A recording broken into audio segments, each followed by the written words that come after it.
All right. Next, I'd like to, I think we have Larry Jegley and Tom Tatum seated maybe behind one of the columns. Are they here?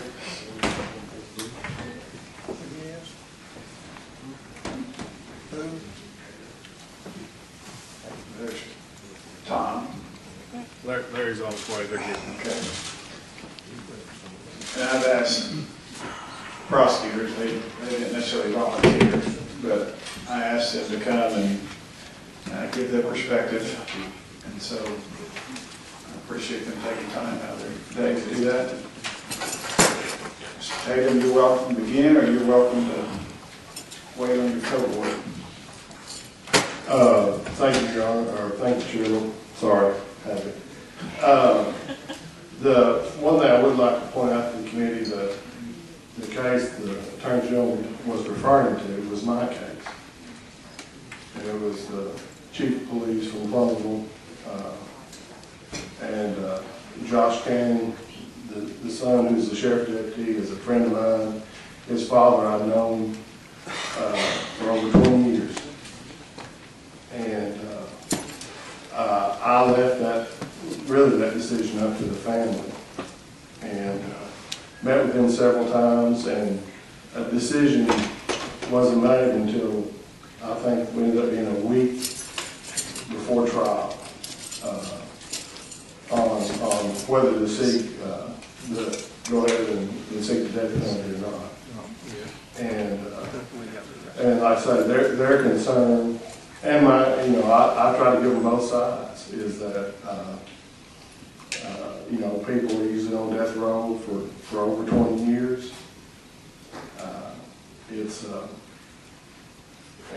long, drawn-out process to go through.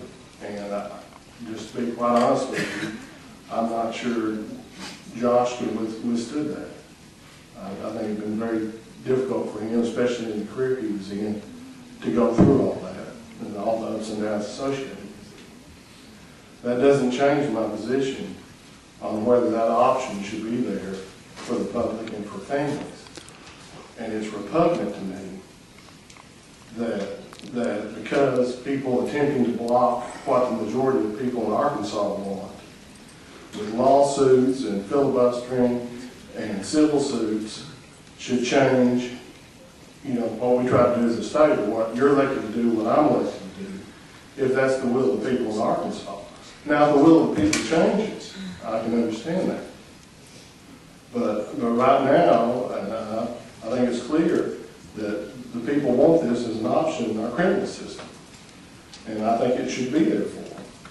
And there's always cases that warrant it. And also, like I say, in this case, because of the death penalty, we were able to plead this individual to life in prison, which I don't know we could have done. We'd probably have to go through a trial without the danger of the death penalty.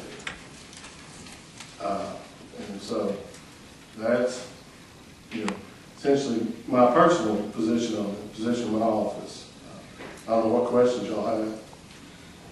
Well, if you could, for those members and audience members who may not be familiar with how plea bargaining works, and go through and explain why the threat of capital punishment helps expedite some of these really awful cases. Well, having just the opportunity to seek the death penalty does is, the criminal defendant has family too. Of course, the victims in my case don't ever get to see their loved ones anymore. But a lot of times family members, and in Officer Cannon's case, one of the family members came forward, I believe, to the public defender and asked for us to consider that an opportunity. Actually, I think the defendant's father met with him to convince him to accept life in prison. And that's something that some defendants just aren't willing to risk.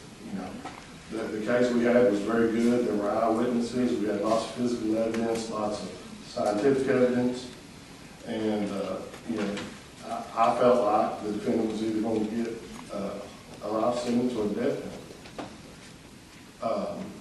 You know, and so that, when you're the one facing that, or when you're the one, you know, that's an important option and something that weighs heavily. Are you going to risk that? If you just have the possibility of life in prison, there is absolutely no incentive for the defendant to plead to life in prison. He's not. I mean, why not go through with the trial?